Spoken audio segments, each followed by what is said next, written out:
আমি গত কয়েকদিনের মধ্যে একটি রিপোর্ট দেখতে পেয়েছি।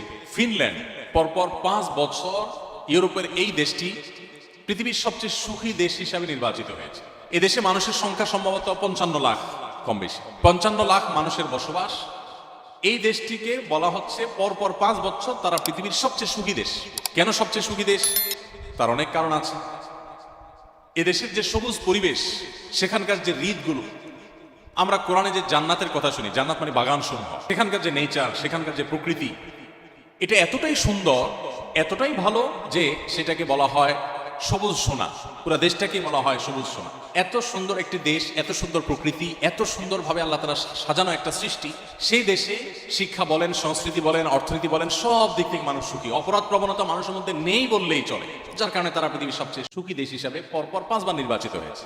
ইন্টারেস্টিং বিষয় হলো, এই দেশটিতে আত্মহত্যার প্রবণতার যে সিরিয়াল আছে পৃথিবীতে, সেই সিরিয়ালে এই দেশটি ২১তম। পৃথিবীর সবচেয়ে সুখী দেশ, কিন্তু আত্মহত্যার প্রবণতা তারা ২১ নম্বরে আছে। আসুন আরেকটা দেশ সম্পর্কে আমরা জানি, সুইজারল্যান্ড। সুইজারল্যান্ড নাম শুনলে আমাদের স্মৃতিতে ভেসে ওঠে ঘড়ির কথা, সুইজারল্যান্ডের ঘড়ি, ট্রেনের কথা, চকলেটের কথা, অনেক কিছু আছে যেগুলো পৃথিবীর অন্য অনেক দেশ থেকে তাদেরকে পার্থক্য করে দেয়। তারা সুখী দেশের সিরিয়ালে তৃতীয়। সুখী দেশের সিরিয়ালে তৃতীয় হওয়া সুইজারল্যান্ডের মানুষ সুখী, কারণ সেখানকার শিক্ষা, সংস্কৃতি, অর্থনীতি, সেখানকার পরিবেশ সবকিছু পৃথিবীর অন্য সব দেশের চাইতে ডিফারেন্ট এবং ভালো। অপরাধ প্রবণতা নেই, নানান দিক থেকে তারা অনেক বেশি ভালো এবং অগ্রসর। অবাক করা বিষয় হলো, এই দেশটাতে সম্প্রতি সরকারিভাবে আত্মহত্যা করার বৈধতা দেওয়া হয়েছে, অনুমোদন দেওয়া হয়েছে। অর্থাৎ আত্মহত্যা এত বেশি মানুষ করতে চায় যে এটা আর ঠেকাবার সুযোগ নেই। গভর্নমেন্ট বাধ্য হয়ে অনুমতি দিয়েছে যে যে কেউ চায় আত্মহত্যা করতে পারে। শুধু তাই নয়, আত্মহত্যা করবার সুবিধার জন্য নানা রকমের ব্যবস্থা আছে। যেমন সার্কো নামে একটা খাট, এটা আবিষ্কার করেছে তারা, যে এই খাট বা কফিন, এই কফিনে কেউ যদি একবার শুয়ে যায়, এটা তার জীবনের শেষ শোয়া হয়। অর্থাৎ খুব সহজে যেন আত্মহত্যা করতে পারেন, সেজন্য নানা রকম আবিষ্কার তারা করছে। কারণ মানুষ বেঁচে থাকতে চায় না, এত সুখী দেশ, তারপরে বেঁচে থাকতে চাচ্ছে না। এরপর আসুন, একটা সংস্থা তারা নিয়ম করেছে, তাদের সংস্থায় যারা আত্মহত্যা করতে চায় তারা সদস্য হতে পারে। সদস্য ফি $200। $200 দিয়ে সদস্য হওয়ার পর তিনি আত্মহত্যা করবেন। এই সংস্থা তাকে আত্মহত্যা করতে সাহায্য করবে। তার আত্মহত্যা যদি সাকসেস হয়, সফলভাবে তিনি যদি আত্মহত্যা করতে পারেন, তাহলে আগেভাগে তার সম্পদ থেকে লিখিত দিয়ে যাবেন, $7,000 তাকে পেমেন্ট করতে হবে। কিসের জন্য? মরার জন্য। পৃথিবীর সবচেয়ে তৃতীয় সুখী দেশের কথা বলছি। এরপর আসুন, একটি বই আরবিতে, এটা অনুবাদ আমি বাংলায় করেছিলাম সৌদিতে যখন ছিলাম তখন। বইটার নাম হলো রব্বি আল্লাহ, আমার রব আল্লাহ। কেন ইমানদার সুখী হয়, কেন নামাজ মানুষকে সুখের দিকে নেয়, কেন ডিপ্রেশন থেকে বাঁচার একমাত্র ওয়ে হলো নামাজ ও ইমান, রিয়েল ওয়ে, প্রকৃত উপায় যে কেন, এটা বোঝাবার জন্য বলছি যে রব্বি আল্লাহ কিতাব, এই বইটির মধ্যে একটা গ্রাফ আছে। সেই গ্রাফটা হলো পৃথিবীতে আত্মহত্যার রেশিও কোন ধর্মের মানুষের মধ্যে, কোন সমাজে কতটা বেশি বা কম, এই বিষয়টাকে তুলে ধরা হয়েছে গ্রাফে। সেই গ্রাফে উল্লেখ করা হয়েছে যে পৃথিবীতে সবচেয়ে আত্মহত্যার প্রবণতা সবচেয়ে বেশি হলো ধর্মে অবিশ্বাসী নাস্তিকদের মধ্যে, সব দেশেই এটা। এবং এই জরিপটা যার তার জরিপ না, এটা বিশ্ব স্বাস্থ্য সংস্থার জরিপ। এবং 1 বছরের জরিপ না, ওখানে পরপর কয়েক বছরের জরিপ তুলে ধরা হয়েছে, যে পরপর অনেক বছর ধরে একই রেশিও দেখা যাচ্ছে। সবচেয়ে বেশি আত্মহত্যার প্রবণতা হলো নাস্তিকদের মধ্যে। এরপর মজার বিষয় হলো, সবচেয়ে কম আত্মহত্যার প্রবণতা হলো মুসলমানদের মধ্যে। পৃথিবীতে কয়েক বছরের জরিপ তুলে ধরা হয়েছে, পৃথিবীতে সবচেয়ে কম আত্মহত্যা হয় মুসলমানদের মধ্যে। এখন প্রশ্ন ওঠে যে পার্থক্যের জায়গাটা কোথায় আসে। পাশাপাশি আরেকটা তথ্য দিয়ে রাখি, আমার পৃথিবীতে যে সমস্ত দেশে যাওয়ার সুযোগ হয়েছে, এর মধ্যে জাপান সম্পর্কে আপনারা জানেন, জাপানে আমার যাওয়ার সুযোগ হয়েছে, কোরিয়াতে আমার যাওয়ার সুযোগ হয়েছে। আপনারা জানেন যে জাপানিজরা সবচেয়ে ভদ্র, জেন্টেল পৃথিবীর। একসময় তাদের ইতিহাস অনেক বাজে ছিল, কিন্তু তাদের হিরোশিমা যে ট্র্যাজেডি, তারপর থেকে তারা পরিবর্তন হয়ে গেছে। জাতি হিসাবে পৃথিবীর সবচেয়ে সভ্য, সবচেয়ে ভদ্র, সবচেয়ে জেন্টেল জাতি তারা। এবং জাপান থেকে ঘুরে আসার পর বেশ কিছুদিন যাবত আমি একাধিকবার গিয়েছি। যেবারই গিয়েছি, সফর শেষ করে দেশে আসার পর আমার নিজেরই আচার আচরণের মধ্যে এক ধরনের পরিবর্তন আমি লক্ষ্য করতাম। অফিসে যখন স্টাফদের সাথে কথা বলতাম, আস্তে আস্তে কথা বলতাম। বাসায় যখন কথা বলতাম পরিবারের সাথে, ধীরে ধীরে কথা বলতাম। কারণ ওখানে ওই যে মানুষ ফিস করে কথা বলে, কেউ কারো দ্বারা যেন ডিস্টার্ব না ফিল না করে, কেউ কারো দ্বারা কষ্ট না পায়, এতটা জেন্টেল তারা। বেশ কিছুদিন তাদের মধ্যে থাকলে, দোকানপাট, রাস্তাঘাটে গেলে নিজের মধ্যে একটা পরিবর্তন চলে আসে, এই লেভেলের জেন্টেল। এবং তথ্য প্রযুক্তিতে তারা কতটা এগিয়ে, সেটা তার বলার অপেক্ষা রাখে না। আপনারা ইঞ্জিনিয়ারিং কলেজের স্টুডেন্ট, আপনাদের আরো ভালো জানা থাকার কথা।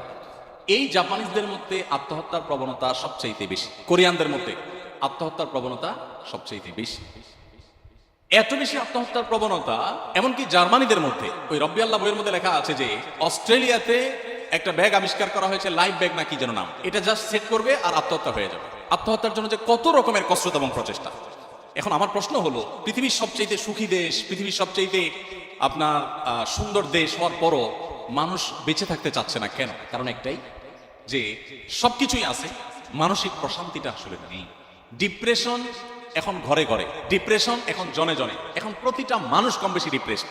নবী করিম সাল্লাল্লাহু আলাইহি ওয়াসাল্লাম বলেছেন, লাইসাল গিনা বিকাসরাতিল আরদ। পৃথিবী তথ্য প্রযুক্তির উন্নতির চরম শিখরে পৌঁছে যেতে পারে, নানা রকমের আবিষ্কার দিয়ে পৃথিবীর মানুষের জীবনযাত্রাকে পানির চাইতে সহজ করে ফেলা হতে পারে, বাট এর কোনটি মানুষকে সুখী করবে না, এর কোনটি মানুষকে মানসিক প্রশান্তি এনে দিবে না। ওয়ালাকিন্নাল গিনা গিনান নাফস। নবী করিম সাল্লাল্লাহু আলাইহি ওয়াসাল্লাম বলেছেন, এই সচ্ছলতা, এই উন্নয়ন, এটা আসলে প্রকৃত সচ্ছলতা নয়। আসল এবং প্রকৃত সচ্ছলতা হলো মানুষের মানসিক প্রশান্তি। একজন মানুষ, তার তেমন কিছু নেই কিন্তু তিনি মানসিকভাবে খুবই সুখী, এ লোকটা সত্যিকারের সুখী। আরেকজনের সবই আছে বাট মানসিকভাবে তিনি সুখী নন, এ লোকটা প্রকৃত অর্থে সুখী নন। আমাদের দেশের কথা যদি আমরা বলি, আমি কিছুদিন আগে বগুড়া গিয়েছি, একজন ডক্টর, চিকিৎসক, তিনি আমাকে এসে বললেন যে ভাই, আমাদের এই বগুড়াতে গেল কয়েক বছরে আত্মহত্যার প্রবণতা খুব ভয়ঙ্কর ভাবে বেড়ে চলেছে এবং রেশিওটা এতটাই বৃদ্ধি পেয়েছে যে এটা রীতিমতো ভাববার মতো। এই বিষয়ে আপনি কিছু বলেন। আপনারা অনেকেই জানেন যে করোনাকালীন সময়ে শুধুমাত্র বিশ্ববিদ্যালয়ের শিক্ষার্থীদের মধ্যে যেই পরিমাণ আত্মহত্যার ঘটনা দেখা গেছে এক বছরে, সেটা এর আগে 10 বছরেও দেখা যায়নি। এবং দিন যত যাচ্ছে আমাদের মধ্যে এই প্রবণতা বাড়ছে। কেন বাড়ছে? দিন থেকে, ইসলাম থেকে আমরা দূরে সরছি। যতটা দূরে সরবো তত বেশি আমাদের অশান্তি আমাদেরকে ঘিরে ধরবে। ডিপ্রেশন এখন ঘরে ঘরে, ডিপ্রেশন এখন জনে জনে, এখন প্রতিটা মানুষ কম বেশি ডিপ্রেসড।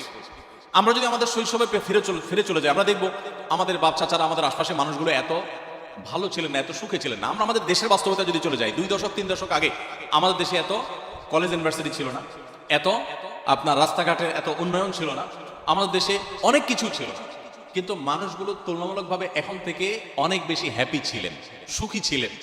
আত্মহত্যা এটা কালে ভদ্রে হতো, এখন যেরকম দেখা যাচ্ছে সকাল বিকাল এরকম হতো না।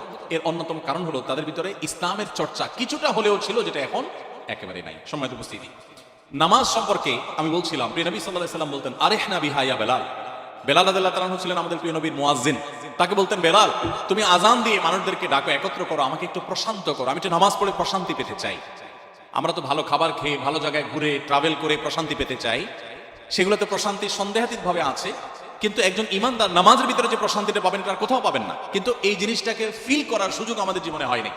এই জন্য আমি অনুরোধ করতে চাই, খুজুর সাথে আপনি নিয়মিত 5 ওয়াক্ত নামাজ খুব ধীরে সুস্থে সুন্দর করে মনোযোগের সাথে পড়ার চেষ্টা করুন। আমি আল্লাহর নামে শপথ করে, আল্লাহর পরে আস্থা রেখে বলতে পারি, আপনার জীবনটা বদলে যাবে ইনশাআল্লাহ।